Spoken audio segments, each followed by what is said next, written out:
Hello, hello, hello, and welcome back to the BFA Baby podcast. I'm your host, Taylor Hartman, and cheers! We will be snacking on the pod today. I really wanted,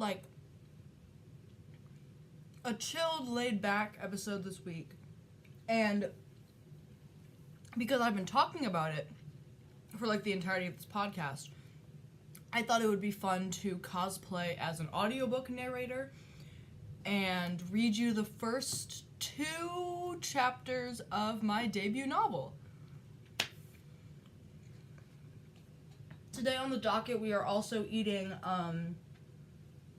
these are garlic and chive ham and cheese pinwheels, like a tortilla wrap. They're very good, so thought we would snack, we would read, tell you a little story perhaps, and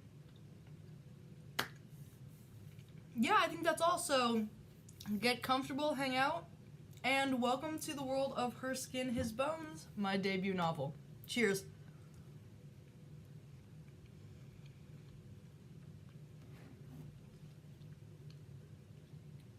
Chapter 1. Sterling should have known better. There was nothing that made this time different from the last 100 times she had found herself in the same situation. Sterling had been waiting all morning for her phone to vibrate, trying her best to get her mind off the text that she was impatiently waiting for.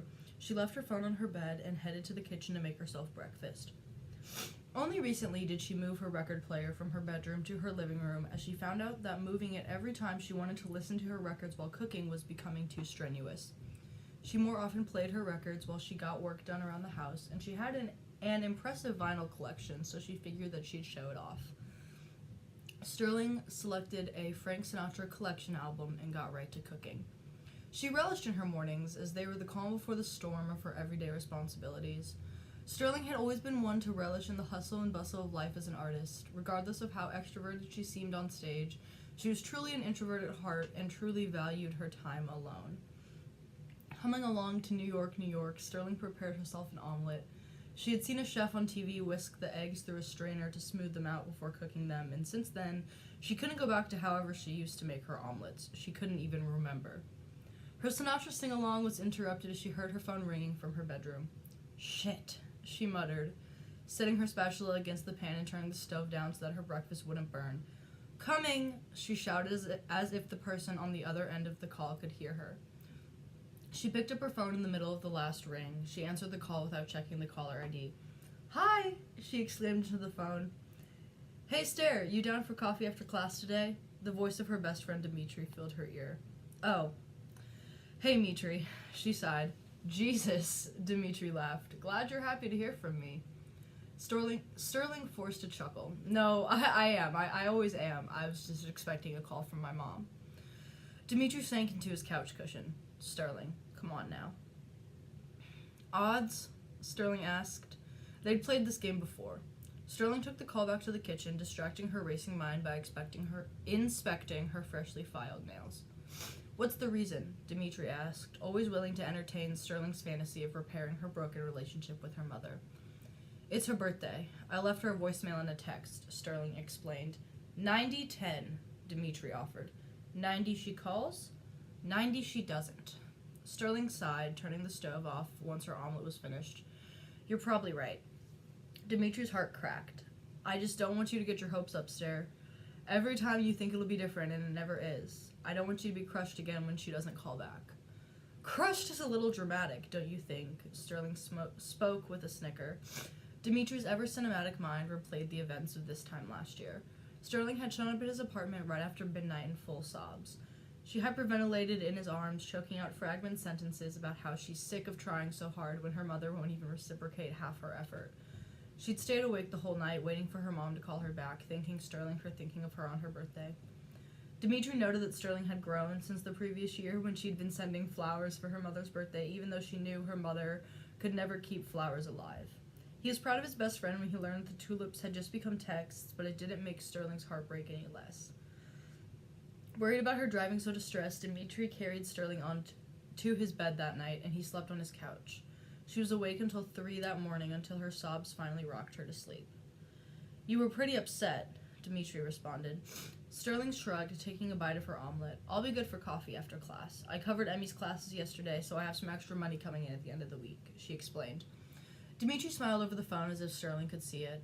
He relished in the intimate moments he had shared with Sterling, whether it was a post-rehearsal debriefing or a casual after-class coffee. Any time that he spent with her was cherished. They'd been inseparable since meeting at their freshman orientation, quickly bonding over the fact that they both had a ballet class at 8 in the morning during their first semester. If Dimitri was asked about his first interaction with Sterling in orientation, he would tell it like it had been written for a rom-com. Something of love at first sight as he spotted her across the crowded lecture hall. The friendship had blossomed quickly, as did Dimitri's romantic interest in Sterling. Though in fear of losing her forever, Dimitri never told Sterling the extent of his feelings. The butterflies raged in his stomach as Sterling agreed to grab coffee with him after class. For the past 2 years, Dimitri had worked to ignore the butterflies, telling himself that his relationship with Sterling would never be the same if he expressed how he really felt about her. Since starting their junior year, however, Dimitri had become increasingly more comfortable with the butterflies. From only one warm-up combination at the bar, the dancers' clothes were already sticking to their sweaty skin. The sweltering heat from July hadn't let up as the months changed and the new school year had begun.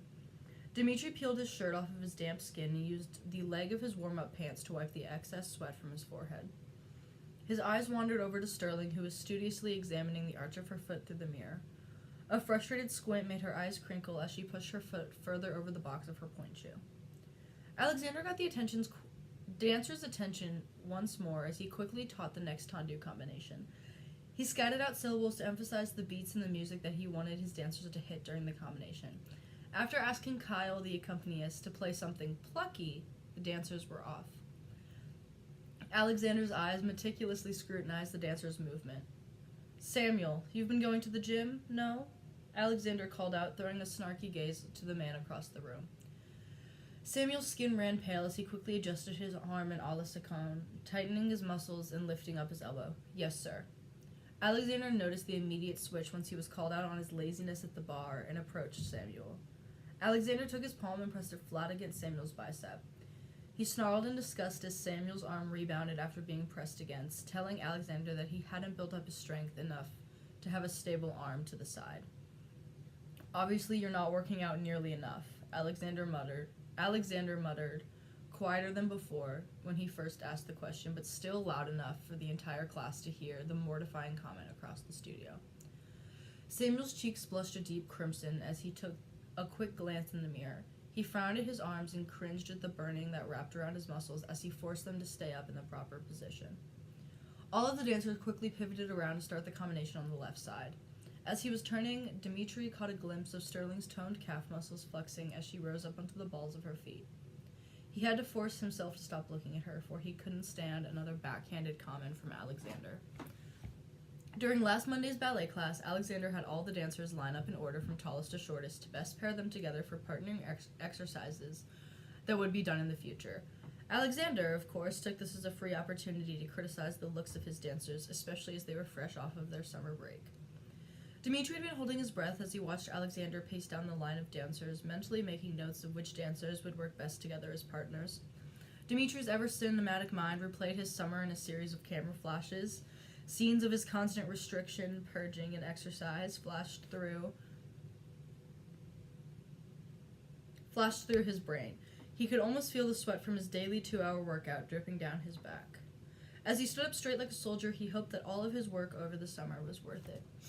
Dimitri had dropped the weight he liked to, though he was nowhere near the weight he preferred to perform at. Throughout his time at Herman University, Dimitri's ideal performance weight progressively got lower and lower. The most recent time he could remember being at his goal weight was during the spring dance concert during his sophomore year.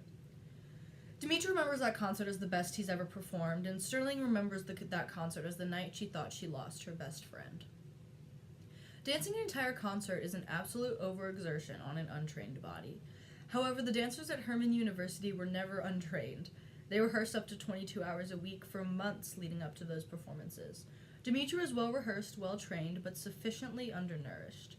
The lack of food in his system and increase in stress leading up to the performance caused his body to immediately shut down the second he got off the stage. It was a miracle he even made it through his entire performance before collapsing onto the floor of the wings. Unable to move and barely breathing, an ambulance arrived for Dimitri, and an understudy took his place on stage. The audience never knew the difference. Dimitri stood in line and anxiously awaited Alexander's inspection of him. He knew that he should just keep telling himself that Alexander's watchful eyes were going to help him determine the best fit partner for him. But Dimitri knew better than to lie to himself. Alexander stood toe-to-toe with Dimitri, eyes raking over his body. Dimitri hissed as he felt a tight pinch right at his waistline. His director rolled the skin and fat he collected there between his fingers, giving Dimitri a knowing glance. "I see you've enjoyed your summer?" The small voice in Dimitri's head immediately degraded him as it reminded him of the days he skipped his core workouts due to a raging stomach ache. He knew he should have just pushed through. Dimitri gulped, not having the strength to bite back at his director. "Yes, sir." Alexander smirked, giving the young man's side an extra tight pinch before letting go. "Just remember how much fun your summer was when we have auditions next week, okay?" He spoke, flashing his famously condescending smile as he continued down the line. After that incident, Dimitri immediately fell back to the comforting embrace of his disordered eating behaviors. Within the week, Dimitri had slowly started to rid his pantry of foods he had deemed bad, and starting to increase the frequency with which he worked out, both before and after the day's classes. He was gearing up for the aforementioned auditions for the fall dance concert at the end of the week. "Straighten up," Alexander shouted to a dancer, wrapping the small of her back with 2 knuckles. Her spine immediately straightened as she held an inhale tight at the top of her lungs, only waiting to release it after Alexander walked past. The dancer's feet were working quickly, mercilessly sliding against the floor. The muscles in Sterling's ankles were beginning to shake under her skin, feeling the strain that they were being put under so early in the morning. She'd landed awkwardly while teaching her students tour jetés at work the night before, and now she was feeling the flare-up of her tendinitis, an injury mostly in her Achilles that she never got enough help for as a young teenager. Therefore, it would flare up hot and heavy after being overworked. She could never truly forget that it was there. The temperature of the room grew hotter and hotter as sweat continued to collect on her temples and down her back. "You're almost there," she reminded herself. "You're almost there." Both the accompanist's fingers and the dancer's feet were speeding up as they neared the end of the combination. The music crescendoed beautifully as all of the students landed in perfect fifth positions on the last note. Alexander cleared his throat from the front of the room. It was average at best. Dimitri nodded to himself, catching his breath, taking another glance over at Sterling, who was patting her sweat away with the back of her hand.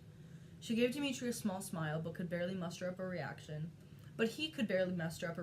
as he worked to keep his balance, as his vision started to flick in and out. Chapter 2. Sterling, over text. "AC went out at work. Will show up sweaty." Dimitri let out a small chuckle at the text. He sank to the floor of the rented studio and pulled his tap shoes closer to him. "Dimitri, over text. No worries. See you soon. Kiss emoji." Dimitri could only imagine the craziness of teaching dance to young children, all while the air conditioning is out on an incredibly hot day. Sterling always said that teaching the kids ballet filled her kid quota for the week, so Dimitri had to assume that with the increased heat, her tolerance for children's squirmy antics was wearing thin. Dimitri and Sterling had rented out one of the campus studios to sharpen up their tap skills before the upcoming dance concert audition. They had both taken tap at the university, but not in any recent semester. Where Sterling and Dimitri excelled in ballet, they lacked tap. It wasn't a style they were necessarily bad at, just not as trained in as they were with the more classical styles. Dimitri set his phone down and reached for his shoes, beginning to untie the knots that had been done in the laces for the better half of a year. His fingers skillfully worked at the knots. Dimitri cringed as his stomach rumbled under his shirt. He hadn't told Sterling about the relapse that defined his summer break, nor did he want to. Since the incident during the sophomore year dance concert, Sterling had diligently supported Dimitri in his recovery, even attending dietitian and doctor meetings with him. He didn't want to break her heart by divulging the details of his most recent slip-up. She'd been through so much already. Dimitri looked towards the door as the sound of the old hinges creaked. In walked Sterling, not looking as sweaty as she felt, tap shoes in hand, and dark circles shadowing under her eyes.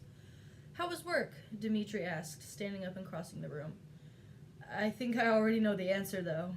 He chuckled and wrapped her in a tight hug. After the hug, they both sat on the floor and put their shoes on. "Hot?" Sterling responded dryly, a chuckle falling past her lips. "The kids were struggling, and I was too." Dimitri snickered. I can't imagine they enjoyed the heat. It's hard enough to get kids to focus in normal temperatures. Sterling rolled her eyes. You're telling me. Once they both had their tap shoes on, Dimitri extended a hand to help Sterling stand up.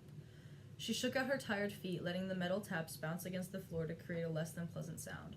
Once shaking the feeling sufficiently back into her feet, Sterling made her way to the center of the floor.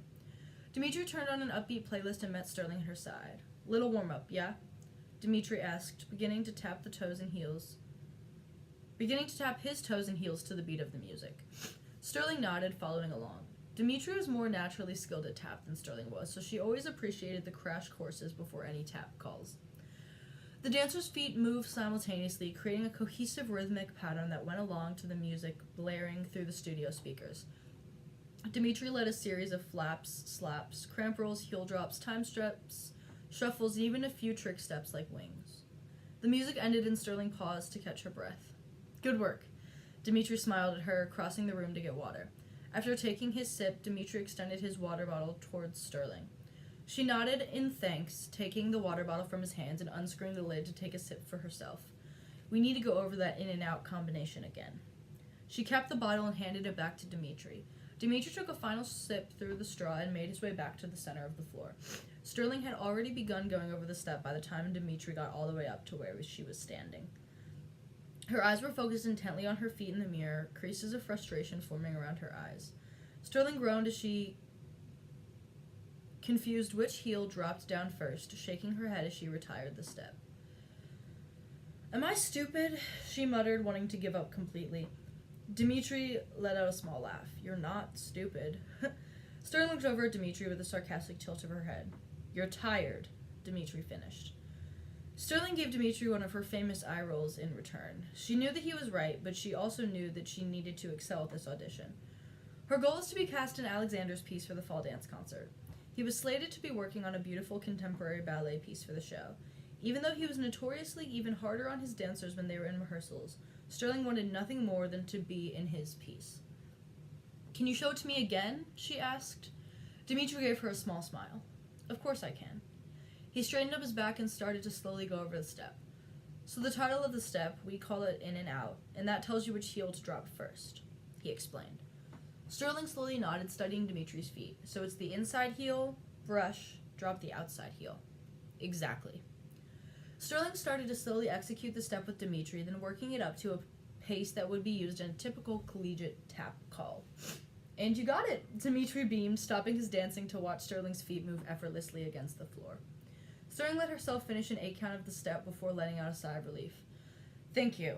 You know these crash courses always help. Dimitri smiled. I'm happy to do them.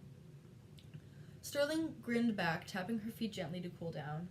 The only sounds in the studio were the sounds of the air conditioning kicking on and the gentle tapping of the dancers' toes. They enjoyed each other's presence, letting their bodies cool down as they needed to. Sterling cleared her throat, bringing Dimitri's eyes off of his shoes. Did you eat today? She asked. Dimitri's eyes widened. He wasn't expecting such a loaded question, especially not at this hour. He sniffed hard and tilted his head, reasoning with himself if he should give Sterling the honest answer or the answer she wanted to hear. No.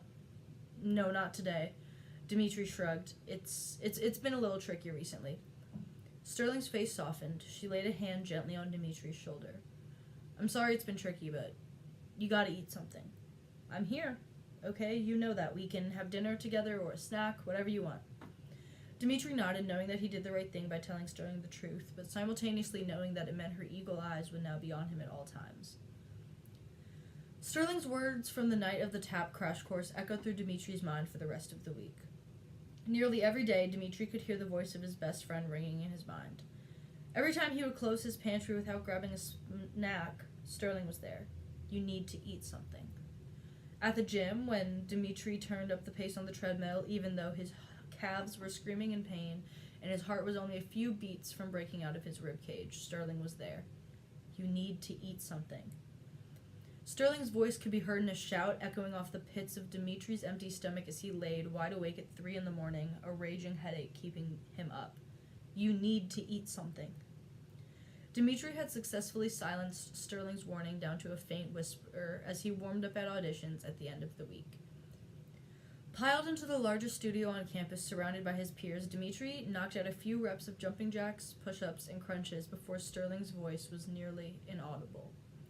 As he danced throughout the audition, the rumble of his stomach was drowned out by the blaring music as his heart oozed with passion.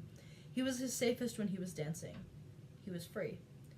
Dimitri dropped the pen after signing his name on the call sheet. With a smile, he watched the ink of his initials dry onto the paper. The heavy weight of potentially not getting cast in the show dropped off his shoulders as he reached for his phone. You need to eat something. Dimitri, over text. Dinner tonight? My treat. Sterling, over text. How does 7 sound? Guys, short episode today, but I thought I would enjoy reading the chapters, and I really enjoyed reading them to you. I will not quit my J job and start being an audiobook narrator. I was not good at that, but I hoped you enjoyed hearing a bit of the story that I've been talking about a lot, and let me know if you want me to read you some more chapters coming up on the podcast. Thanks for tuning in for such a short episode. Cheers. Get a snack. See you in the next one. Married in a kiss. Mwah.